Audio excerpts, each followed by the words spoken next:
lang isang member ng Committee of Justice, may utang yan na 8 million sa asawa ko. Pero matindi, no? May utang na, nag-aakusa pa. Diba? Kapal na mukha, diba?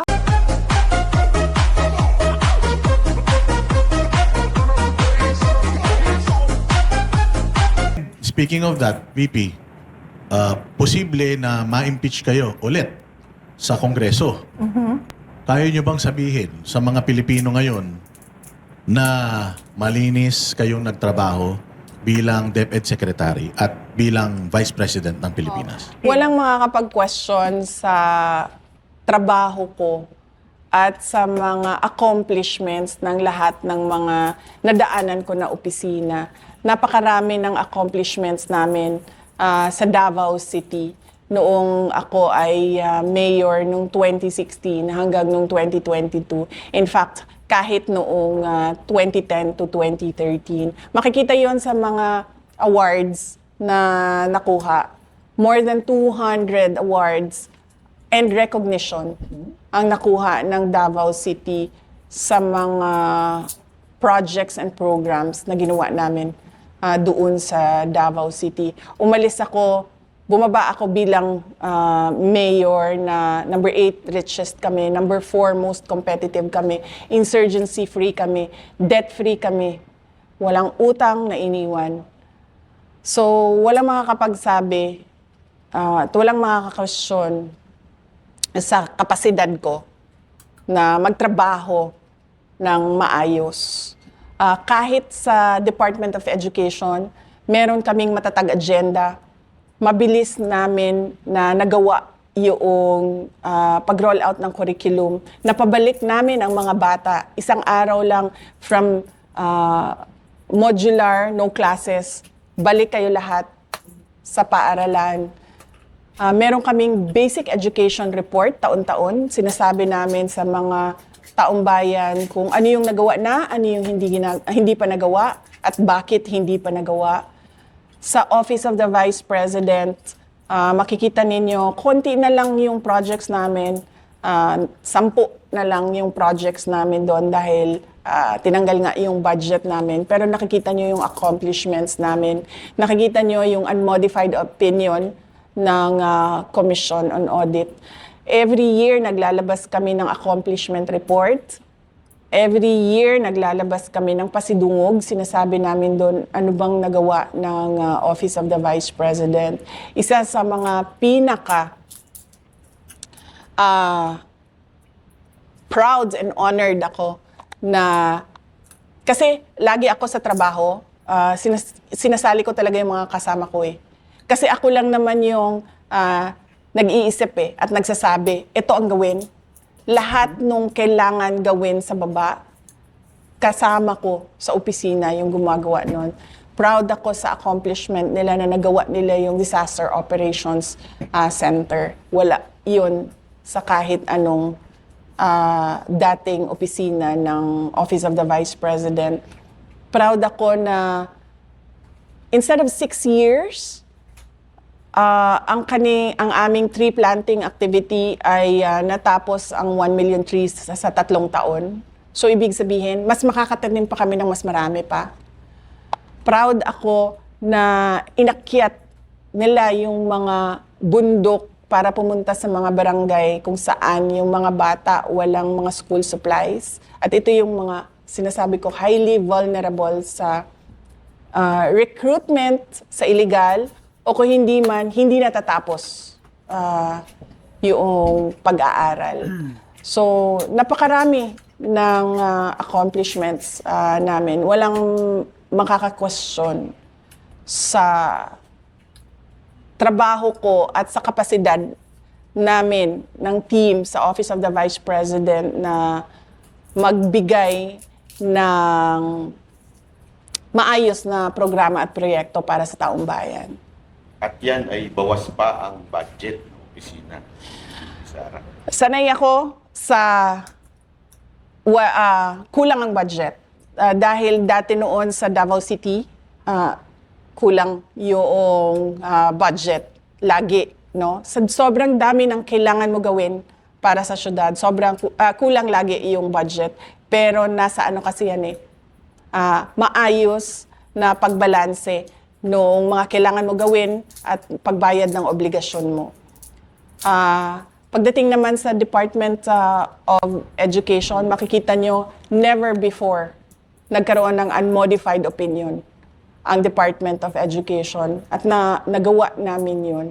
At kahit kulang, lalo na sa Department of Education, sobrang kulang sa sobrang dami ng problema sa loob ng basic education sector natin, nagawa namin na mag-prioritize kung saan gagamitin yung pera para meron tayong nakikitang pagbabago sa basic education sector natin. So ready na ba ang VP Sara Duterte na harapin itong posibleng Akala ko ready mag-president. Ayun! pag-akyat muna. Dito muna tayo. Akala ko ready sa impeachment. Ready sa impeachment. Okay. Ready sa impeachment. Ready ka na ba sa impeachment kung sakaling pumunta yan dyan sa Senado? May tiwala ako sa paghahanda at kapasidad ng mga abogado, yung kaparte ng defense team sa impeachment case ko. Malaki ang tiwala ko sa kanila. At malaki ang tiwala ko sa kapasidad nila. Mga magagaling sila na abogado. Sa Department of Education, kung kayo nasa Department of Education Pat, walang nangyaring hocus-pocus, sa tingin ninyo, gano'n nakalaki yung improvement sana? Kung kayo pa rin. Hypothetical ito, no? Palagay ko, kung ano yung nasa matatag agenda, nakasulat doon kung ano yung prioridad ng Department of Education. Palagay ko, 3 years na ngayon, no? Meron ng mga na-accomplish doon at nagawa na doon in 3 years. So, hindi ko lang masabi ngayon exactly kung saang parte sa matatag agenda yun doon kasi nagbabase din tayo sa budget taon-taon. Pero napakahalaga kasi nung may sinusundan yung isang organization. Tulad sa amin, sa Department of Education, yun yung agenda na yon na kayang-kaya siyang gawin in 6 years. Kasi, sabi ko nga, kulang yung budget, kulang yung resources, kailangan mo mag-prioritize. So, kapag nagpa-prioritize ka, nagagamit mo maayos yung pera. And isa ito sa ipaprioritize mo kung papalarin na maging presidente ka. Di ka ma-impeach, ha? Isa ito sa itutuloy mo pagka naging presidente ka. Oh yes, oo. Napakahalaga na ayusin natin yung basic education sector natin. Kasi ito yung foundation ng mga future professionals, future government employees, future banatbay, future boss dada. Ito yung foundation. Yung kindergarten to grade 12. Ito yung nagmo-mold ng future citizens ng Pilipinas. So, dapat talagang ayusin siya. At dapat mabilis yung pagbabago sa loob ng Department of Education. Kasi, napapag-iwanan tayo ng mga kapitbahay na mga bansa. Alam niyo, noong nasa Department of Education ako, sinasabi ko na lagi alam niyo, we should learn from the COVID-19 pandemic. Nakikita natin na yung classroom, hindi lang siya ang lugar kung saan pwede matuto ang isang tao.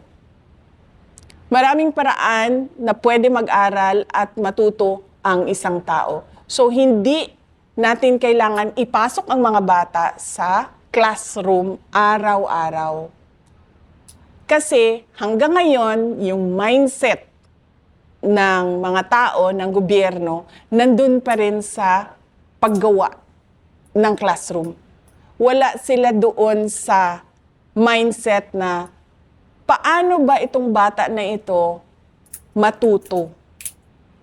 Kasi yung mindset natin, nandoon pa tayo sa mindset ng 1940s. Kailangan pumasok ng bata sa classroom, umupo doon at makinig sa teacher. Hindi na kasi ganun ngayon eh. Sa dami-dami ng technological advances, sa dami ng innovation na pwede mong i-apply sa basic education, hindi ka na nakakahon doon sa kailangan ko mag-construct ng classroom. Diba? Kasi anuhin ba natin yung classroom kung yung bata na nakaupo doon ay hindi natututo? At yung teacher na nagtuturo doon ay hindi marunong magturo. At yung teacher na marunong magturo, walang kwenta yung kanyang curriculum, yung tinuturo niya sa bata. Diba? Tapos nandun tayo sa semento na at bakal ng classroom na ito. Ang mahalaga sa edukasyon ay yung natututo yung bata. Hindi yung kung saan siya nakaupo araw-araw. Magandang idea ni Mama, no? Dahil ngayon nga talagang mas marami pa ang matututo. Kasi kung limitado nga naman yung eskwelahan, yung classroom, konti lang ang matuturuan. Pero pagka yung technology, ano talaga sa edukasyon, mas marami po ang makikinabang na maturuan. Oo, kasi napapansin ko din, no? Parang, ano ba? Parang sa opisina ba? Ganito din kasi sa classroom eh. Uupo ka dyan ng siguro sabihin natin 7 hours. 7 hours. Hindi na natin titingnan or bibilangin kung ano ba yung, ilang hours ba yung meron kang natutunan dyan at ilang hours yung wala kang natutunan. Ganyan din sa trabaho, di ba? Papasok ka ng 8 hours. Hindi naman tinitingnan eh kung ano ang na-accomplish mo dun sa 8 hours mo. Merong iba dyan, tapos na yung trabaho nila in 2 hours eh. Merong iba dyan, pumasok ng 8 hours, walang nagawang trabaho. So, wag tayo doon sa bakal at semento. Doon tayo sa paraan kung paano matuto yung bata. At makakatipid ba ang mga magulang dahil wala nang pamasahe, kung sakasakali. Posibleng pwedeng ganon. Ganon yung pinupush ko noong ako ay department secretary, yung digital education. Dahil yun naman yung trend ng generation na ito. At yun din yung trend worldwide. So in terms of accountability, kapag ikaw ay naging presidente, sinabi mo naman dun sa huling sa huling interview natin, di ba, na yung VP yung hahabol dito. Ito na naman tayo sa Vice President. Oo, grabe yun ha. Hanggang ngayon, tinatanong pa rin ng taong bayan, sino ba yan? Nagkakagulo na sila eh. Pero in terms of accountability, anong klaseng gobyerno magkakaroon si Sara Duterte? Papaano niya lalabanan yung corruption? Oo, hindi natin talaga palalampasin yung corruption. Meron talagang isang tao, tawagin na nating czar kasi mahilig tayo sa mga czar, isang corruption czar na ang gagawin niya ay tututukan niya lang yung corruption kahapon, ngayon, at posibleng bukas. So, hindi pwedeng ang presidente yon. Dahil sa sobrang daming trabaho ng presidente, hindi siya dapat na-distract doon sa poverty alleviation, food security, national development, infrastructure development. Hindi siya dapat na-distract sa ganun. So, dapat meron talaga isang tao na ang trabaho niya ay habulin yung katiwalian kahapon, ngayon at bukas. Itong mga nangyayaring ito, yung impeachment and all, umiikot ka naman. Sa tingin mo ba nabawasan yung tiwala ng taong bayan sa'yo? Oo naman. Ikaw naman, araw-araw sisirain yung pangalan mo, Boss Dada. Hindi ba makaka-apekto yan? Siyempre, oo. Meron din. Oo. Parang wala kasi talong tumaas yung trust rating. Hindi mo, di ba? Mas lalo kayong tumaas ang trust rating kesa dun sa naninira sa inyo, lalong bumagsak. At saka nakikita yung mga yung mga live videos kapag ka nagpupunta kayo sa mga probinsya. Kasi sabi ko nga, doon sa survey, 'di ba? Sabi ko naman, hindi kasi ako naniniwala diyan kasi hindi natin alam kung sino yung nagpa-survey, 'di ba? Malay ko ba kung nagpa-survey yung kalaban, sasabihin niya, ilagay mo number 1 si Sarah diyan para akala niya number 1 siya. O, 'di ba? Nasabi pa sa impeachment, di ba yung unexplained unexplained wealth daw ni VP? Nakita mo yon yung parang kung kukumputin mo, yung itinaas nung value ng assets mo, parang sumusweldo ka ng 100,000 per month. Parang ganun eh. But anyways, alam ko na meron naman kayong depensa doon sa SALN. Oo. Isa pa yan, no? Merong members ng House of Representatives na nagsabi ng unexplained wealth. Na tinatanong ko lagi, ituro mo sa akin, saan dyan ang unexplained? Kasi pag sinabi mong unexplained, hindi mapaliwanag, di ba? Papaliwanag kung paano yan pumasok dyan sa SALN mo. Wala man sinasabi lang nila, may unexplained wealth siya. At saka yung SALN, kasama yung asawa eh. Di ba kasama po yung asawa doon sa SALN? So, nagtatrabaho pa naman yung asawa ni VP. Oo naman. Oo, nagtatrabaho yung asawa ko. Yun ngang isang member ng Committee of Justice, may utang niya na 8 million sa asawa ko. Kaya nga hindi pa nadagdag yun. So kulang yun, yung pinakita nila. Kasi hindi mo man pwede ilagay pa yon kasi hindi pa siya kita, kasi utang pa lang siya sa iyo. So, Pero matindi, no? May utang na, nag-aakusa pa. 'di ba? Kapal na mukha, 'di ba? Kaya nga kami mag-asawa tinitingnan namin siya ng mga mga interview niya. Sinasabi ko talaga sa asawa ko. Sabi ko, ito ang kapal na mukha. May utang na 8 million, may gana pang bumanat. Actually, gusto ko nga siya ipaano ano ba ang tawag dyan? Sa korte yun eh. Yes. No, not estafa. Patanggal siya dyan kasi hindi. Nakalimutan ko yung term. I'm so sorry. Nakalimutan ko yung term. Patanggal siya dyan kasi meron siyang conflict of interest. Diba? Oo nga. 8 million is 8 million nowadays, and hindi ka magbabayad sa amin. Tapos sasabihin mo pa unexplained wealth.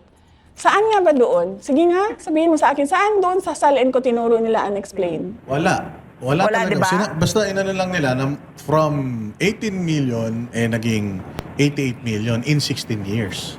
16 years 16 yun, ha? years yun. Oo.